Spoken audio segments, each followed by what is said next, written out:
very vociferous fans. We're going to get some great atmosphere here. It's a who's who of people who've been involved here. I mean, Daniel sitting on my left. We've had Lennox Lewis here, we've had Frank Bruno here, Henry Cooper, Gary Mason, Muhammad Ali, as I said. The list goes on. Yeah, Naz, as I said, Pereira, loads got Nigel Benn.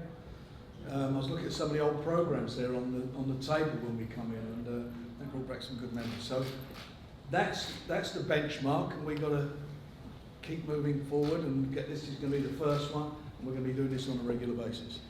Well, we've got some excellent fights on the bill, and I think probably as good a place to start as any is with the fight between Archie Sharp and Lucas Bingol, which is Archie coming on the back of a tremendous performance, beating Leon Woodstock in October, and he surprised a few people, Archie, but it was a tremendous performance, Frank.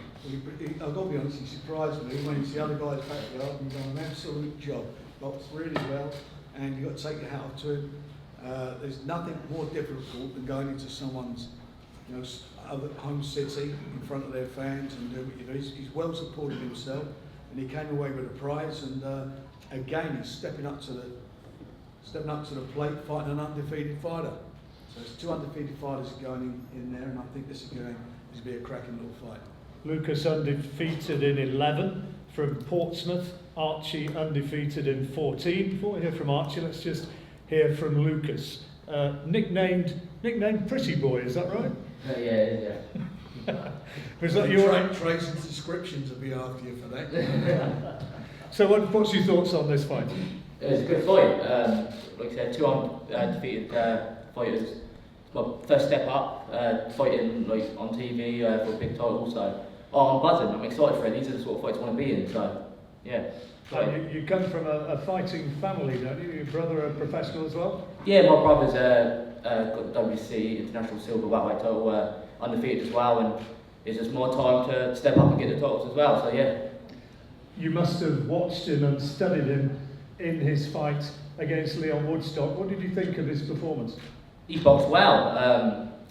Yeah, boxed very well. He won the fight quite easily, really, but I thought he would anyway, to be honest. When I saw that fight match, he completely outboxed him. But to be fair, I think Woodstock was limited, and Woodstock made him look better than he is. So.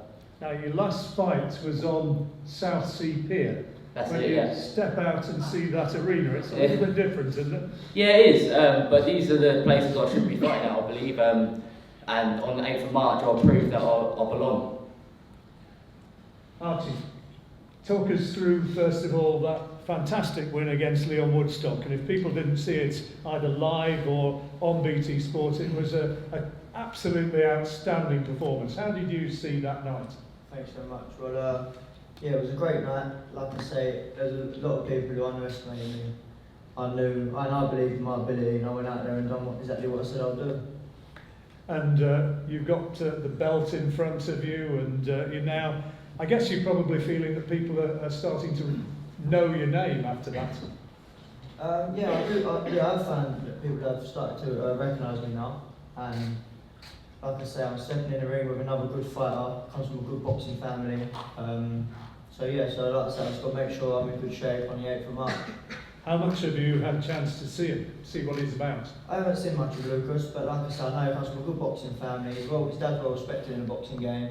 So yeah, it's going to be a great fight. Frank, there's some terrific talent at this weight, at the super featherweight division in this country. There's some great fights to be made, and obviously the winner, and it depends how the loser loses, how they wind up in the mix, but there's some fantastic fights to be made. A lot of the guys in the house, we'll make sure they happen. Sam Byrne, the British champion, is going to be fighting at the end of February in Leicester. The winner of this one, presumably, would have them very much in their sights. Absolutely, I'm sure they have. Would that be one you'd fancy, Archie? Like I say, yeah, 100%. But at the minute, I've got, like I say, I've got a good fight in front of me on the 8th of March, and I'm not overlooking any opponent. I've just got to do what I've got to do on the 8th. All the other fights come after. Now we talk about people who've proved themselves, I guess. Let's talk a little bit about Johnny, who's down here. Johnny Garton from Peckham, the Pexican, and the British welterweight champion after beating Gary Corcoran. Again, that was at Brentwood in October. And Yeah, stunning performance, wasn't it? Great You know, fight. it's a fantastic fight. Absolutely. One of the fights of the year, I think it's fair to say.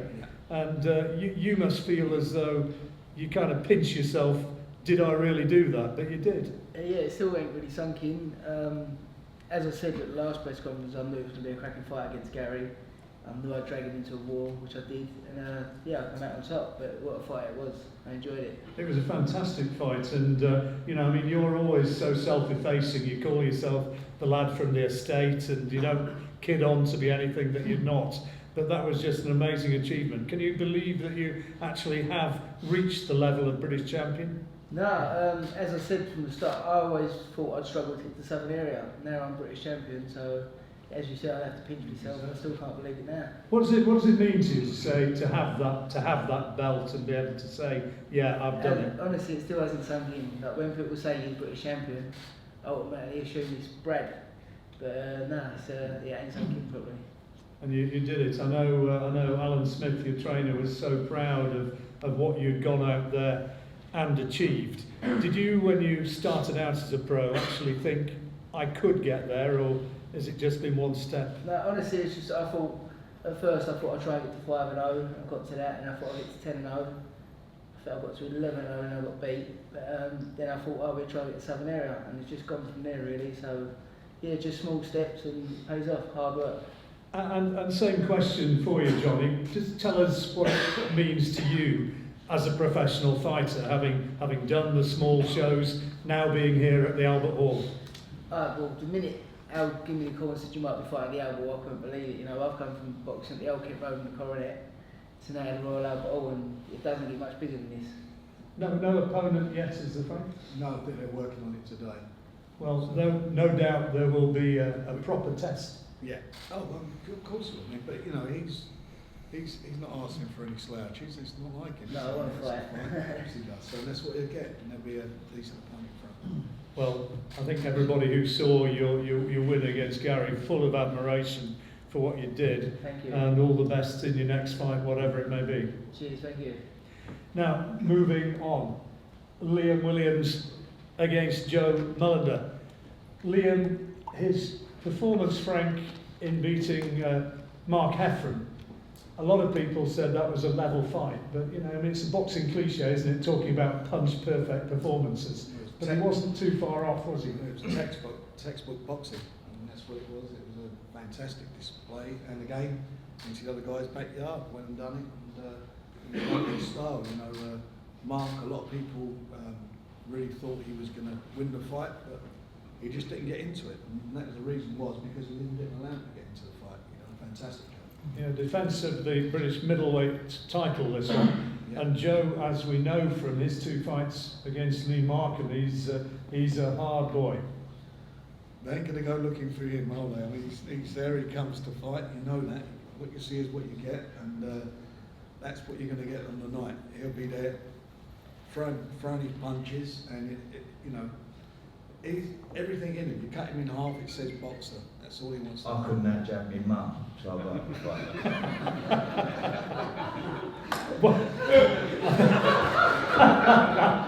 If you didn't quite hear that, he said he couldn't out-jab his mum, so he has to have a fight.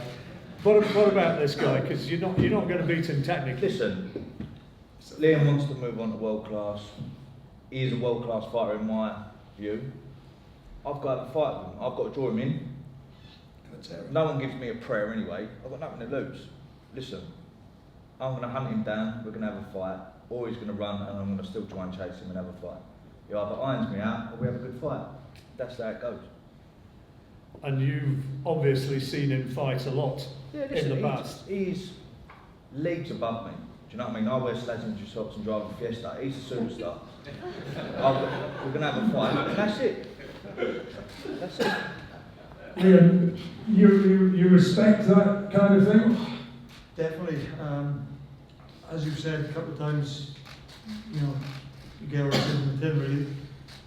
He comes to a good fight every single time, never backs down to anyone, so you know, I'm excited. I'm really looking forward to this fight. I think it's going to be exciting. How much different does it feel to you fighting at middleweight? You know, a fight's a fight, it's only 6 pounds, isn't it? But Fighting middleweight, it allows me to feel my training a little bit more, and you know, I'm not so angry and cutting weight. And it's it just makes life easier, and you know, it's nice fighting middleweight. But to be honest, after this fight, I'll probably go back down. Really? Yeah. You think your long-term future's at super well? I wouldn't say long term, but at least I've got another couple of big fights. There's some good champions there, some good fights to be made for me. You know, maybe I will stay at middleweight, but it just depends what's offered. I know Don wants me to fight at light middle, so he's the boss. So I'll go with what he says, you know. And I know you've spoken about this before, but you're obviously loving being part of the Winterbank gym, part of the Bingol scenario. Yeah, it's very good. I'm just enjoying. I'm like a child again. I'm learning and wanting to learn again. So previously, for the last year, 18 months, I weren't about that. I didn't really want to learn anymore. I was just going to the gym, get my hour done, and off I go. Forget about it. But now I'm excited to go to the gym and learn different things, and I just want to keep bettering myself every day now. So I think you're only going to keep seeing me getting better now. I gave huge praise to your performance against Mark Heffron. I mean, how pleased were you with what you delivered on that December 22 bill? I was very pleased. I needed to prove a point because I obviously had them 2 losses the year before, so I've been in 2-0 fights really, small bills, and I thought, you know, I need to put on a good performance here to, you know, to shoot myself back up the ladder and make people take note again. So, you know, I had that hanging over me. I needed to perform, but I told a lot of people beforehand that I knew what I was going to do to them, and they were looking at me, they were thinking, this guy's full of shit. But I knew what I was going to do. All jokes aside, I knew, and you know, so it wasn't as much of a shock to me as what it was for most of the people watching. Do you think that was a career best performance that you produced? Yeah. So you're coming into this one ready for Joe in perhaps the form of your life?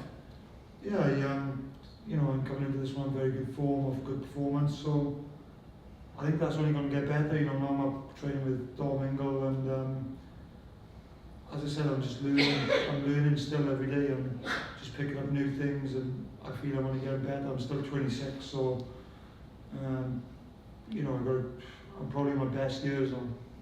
I guess one of the problems here is to actually give this guy proper respect and to realise that he is a real threat.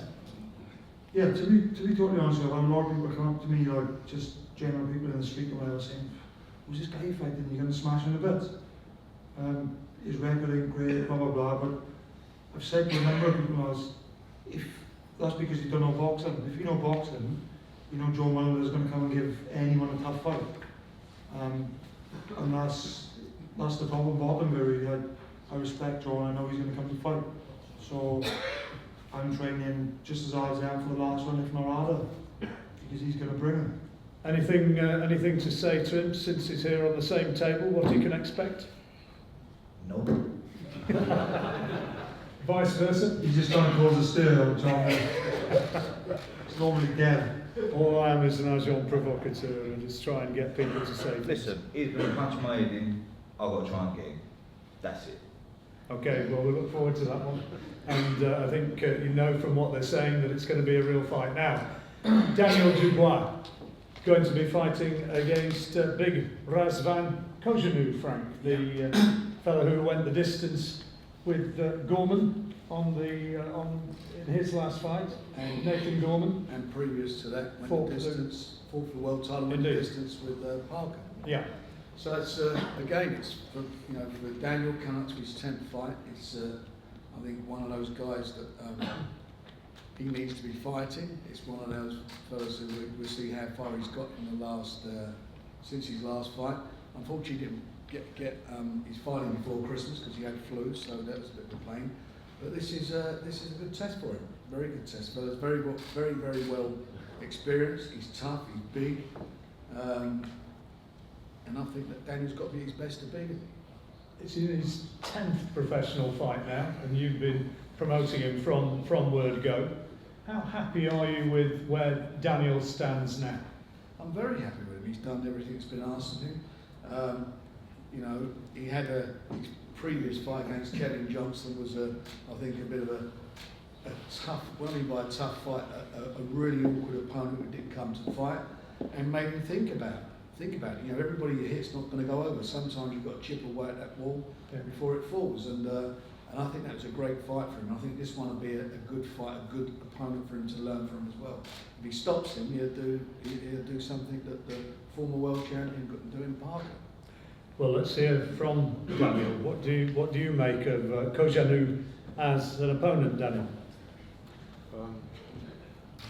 Yeah, he's big, he's tall, and I've got to be at my best to beat him. I've got to hunt him down, got to cut him down, and move him. He's an obstacle in my way, and I've got to move through it. What did you think of his performance against Nathan Gorman? Not too much to say really. Stars make fights, and they both, you know, Gorman's not an explosive sort of puncher, so it went the distance as I thought it would go, and he came out with a W. How frustrating was it, your last fight against Kevin Johnson, who, you know, I mean, he knows how to survive, doesn't he? He takes a shot and he's difficult to hit. Yeah, absolutely. Difficult to hit clean. Well, he made me have to go away and think about it, and I have to watch the tape over and examine myself and examine the way I fought, and you know, just see all the mistakes things I could have done, mistakes I made. Yeah, it was just a good learning fight, and a fight that I needed, and a fight that I'm definitely improved on. I think if you look at any heavyweight coming through the ranks, Frank, I mean, you can look at some of the names that we've mentioned here, people who fought in the Albert Hall. But you look at some of the greats, people like Tyson. They had fighters in their learning period who they weren't necessarily blasting aside. No, that's true. I mean, you know, look, you know yourself. Punch is not somebody over. That leaves a lot of question marks. What happens when they get hit on the chin? What happens if can they do 10 rounds? Can they do 12 rounds? And they're questions that, as a promoter and and obviously his trainer and Daniel himself want to know what it's like going the distance. Well, he's been the distance with a tricky opponent who I know that he'll learn from that. I'm sure by watching back at that fight, there are a lot of things to learn from what he was doing there. This is another opponent like that. And these are the type of opponents that get in the rounds, for me, under your belt, they're in the bank. It's where you learn. This is how you learn your craft. Keep banging people over. At the end of the day, I don't care who the heavyweights are, very rarely do you get a heavyweight who knocks everybody out, or any fighter his whole career. There are guys, suddenly they don't knock them out, then what's plan B? And it's important that fighters learn, certainly at this level of their careers, where, you know, what's the next move? What do we do if I don't knock the guy out? How do I box him? And that's what it's all about, learning. And you've already seen the fact against Parker and against Nathan Gorman just how tough this fella is. It's not going to be an easy job to get to him. No, he'll stay in there, and he'll mess you about, and he'll find a way to survive. That's what I need, and I've got to find a way to take him out there. If he clips him, he'll go. I'm really convinced that if he clips him, he'll go. So it's about going out there, not looking for the big punch, going out boxing and breaking him down. And just doing what I do best, and that's boxing, you know. Exactly. What did it feel like going down there into the arena and being on that stage down there, exactly where the ring is going to be on March the 8th, and going through your paces? I mean, it's a pretty special place, isn't it? It's a very, very historical venue, and when I first heard about it, I thought of iconic venues like York Hall, and you know, it's the same. It's very historic. I've seen many good fighters fighting there, so I'm glad to be a part of it. I mentioned some of the names who fought here in the past, you know, some of the heavyweight greats. How proud are you to be following in their footsteps? No, very, and I'm very proud. I just can't wait. I can't wait to get in there. I'm on edge. I want to go now, but yeah, I'm happy. I'm fighting next. Okay, well, we look forward to seeing you, Daniel. And Nicola Adams going to be fighting for the world title, Frank. It's here at last. It's actually not been too long, has it? It's only her 6th professional fight. Going to be fighting Arely Machino of Mexico for the WBO flyweight title.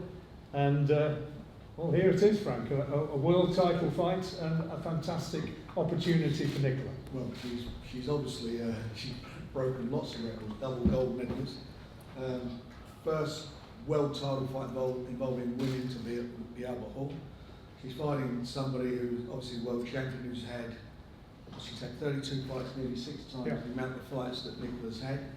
It's not going to be an easy fight for her, that's for sure. But she's a winner. She's got a winning mentality, and I'm quite convinced, and I hope I'm quite convinced she's going to come away with a belt tonight. This is history making. Yeah, it's kind of something special about the fact that this is going to be here at the Albert Hall. I mean, it's going to be etched in indelibly. It is, and as I say, those programs, all those great fighters that are on the front of them over at that desk there, she'll be joining them. She'll be joining them, and if she wins the world title, which I hope you do believe she'll do. This is, a big moment for British sport. We've got our first British champion. And what I mean by that, not knocking the Jane Couch and some of the other ladies. So I don't want to come in knocking on my door and knocking me out. But this is the first time that a woman boxer has fought for a bona fide world champion from this country. It's a WBO title. I believe it's the first time, so a bit of history. Machino won the title in February last year. This is going to be her 2nd defence of the title that she won last February. So here it is then, Nicola. Here at the Albert Hall, the world title beckoning. How do you feel with that coming up? Oh, absolutely over the moon. I'm really excited. I can't wait to get going. I'm determined. I'm training hard. I mean, this is the reason why I turned professional. I've achieved everything there is to achieve as an amateur, and I wanted to go on and get the world title as a professional boxer, just like my hero, Muhammad Ali, and to think that he's boxed in the same arena that I'm going to be boxing in is, it's unbelievable for me, and to come away with a world belt and to be able to call myself a world champion as a pro. I think that's every boxer's dream, So I just can't wait to get in there and to be able to perform and to prove to people that I belong at world level. I know you've been doing a fair amount of publicity interviews, and you've stepped out into the Albert Hall. Just put into words when you first went through the door and saw that amazing arena. What did you think? Oh, unreal. I'm just thinking about the noise of the crowd. It's so tight and packed in, and it's quite fitting that my nickname's the Lioness, because she's going to get a lion's den welcome when she comes in into the crowd and into the ring against me. I never take things half-heartedly. I always treat every opponent the same. I'll be giving 110% when I get in that ring. If I can, I'll be going for the knockout. I want to make a big statement. And all the millions who watched you as an amateur getting those Olympic gold medals and who followed your career so far, I guess you'll be hoping that they're going to be there in numbers, because that's going to count for you on the night, isn't it? Oh yeah, definitely. I'm hoping all the fans are going to come out and support me and all the other boxers as well. It's going to be an exciting night of boxing, and even if they can't make it out, just watch it at home as well. It's going to be live on BT. It's going to be a fantastic night of boxing, and like I said, I just can't wait to get out there and get going. I'm training with Dominic Ingle now, learning new things all the time, like Liam as well, and it's just good. It's fun. It's a fun place to be, and that's what it's all about. My amateur coach always used to tell me it's all about having fun with boxing. You can't take life too seriously, and this is what we do as a living. So you have to enjoy what you do, and I enjoy what I do. I'm passionate about what I do, and I love learning new things. So I'm in the right place, and hey, this is where it's going to happen. 8th of March, I'm ready. Tell people who've not seen her what we can expect from Arely Machino. What sort of a fighter is she? Because I'm sure you've studied her. What are you going to be up against? She's a come forward fighter, typical Mexican style. You know, she'll take 5 to land 1. I'm hoping this is how she does come in, because she won't be wanting to take 5 of my punches just to land 1. Let me tell you that right now. She's gonna be game, up for anything. I'm sure she's the champion, so she won't want to leave her belt in the UK. But I'm telling you now, that belt's staying here with me. She may as well just drop it off now, as far as I'm concerned. No point even getting into this. Now, if you have that champion's belt, or as you've got to believe, when you have that champion's belt, can you put into words what it's going to mean to you to be a world champion? Oh, it's going to mean everything to me. It's going to be right up there with my 2 Olympic medals, to be able to, like I said, do that here in Royal Albert Hall. And if I'm correct, it's International Women's Day as well. But hey, winning. Did you know that? Is that correct? Yeah. I probably should have known that. That's why we put that date. No, he's loving that. Yeah. Buzzing off her. That's called thinking on your feet. Let's just before we finish, Nicola, just develop that one about how important to you it is to be. I guess a lot of people would see you an icon, a flag bearer for women's sport in a sport which is traditionally not a women's sport. I mean, how important is it to be seen, to be high profile, and to be seen to be a success?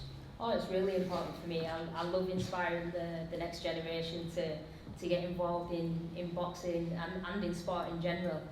Just seeing the little kids, you know, coming up to you in the gym like, oh wow, I saw you win a gold medal, I saw your last professional fight, and you know, now I've taken up boxing. I mean, one girl came up to me and she said, after she was only 5 years old and she'd been doing ballet for the past 3 years, and after seeing me win, she started doing boxing. So you know, it's unbelievable what you can do and what you can achieve.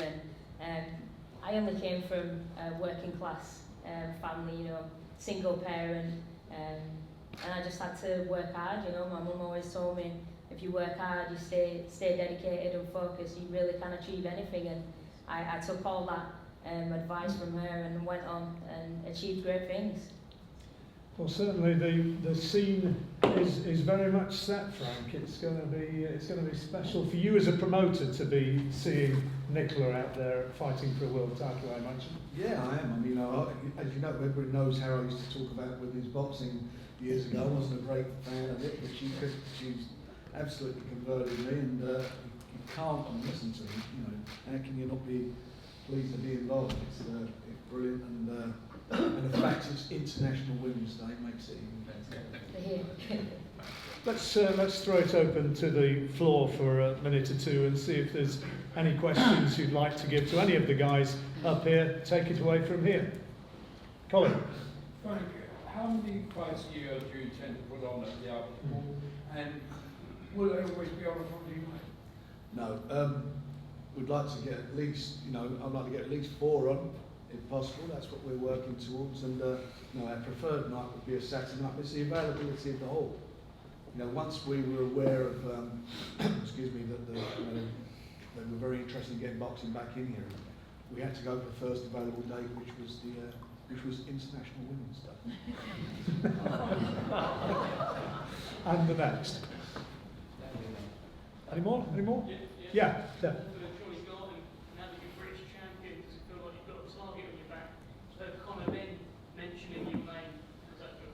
Yeah, everyone's been calling me out, so for me it's a touch because I'm always going to get a payday. So usually I've been looking to fight people, now everyone's after me, so it just makes my job a lot easier. Do you fancy that fight, Conor Ben? Definitely, yeah, it brings a lot of money. Any more for any more? No? One-on-ones. Okay, well, we'll do one-on-one interviews, of course.